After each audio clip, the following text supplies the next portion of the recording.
Tak mau suami lirik wanita lain, istri di Vietnam rela dandan full make up. Demi menjaga suami dari godaan wanita lain, seorang istri rela tampil full make up setiap hari. Saking penuhnya dengan make up, wajah asli sang istri sampai tidak terlihat sama sekali.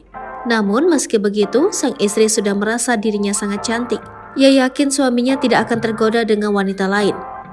Dan terbukti selama bertahun-tahun, suami dari wanita ini tidak berpaling darinya.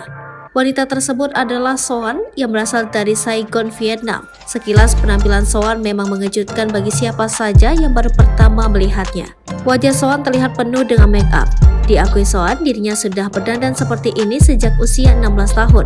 Ia tidak pernah pergi ke sekolah, namun selalu belajar untuk merias wajah dari para perias. Butuh waktu setengah jam untuk Soan merias wajahnya tersebut. Soan tak menampik, orang asing akan kaget saat pertama kali melihat riasannya. Namun untuk orang sekitar, mereka sudah biasa melihat penampilan Soan yang full make up. Bagi Soan, make up adalah salah satu gaya hidup yang sangat dibutuhkan seperti makan nasi. Soan juga mengaku ia melakukan hal ini adalah demi menjaga suaminya agar tidak melirik wanita lain. Soan ingin sang suami merasa cukup setelah melihat dirinya, tidak wanita lain.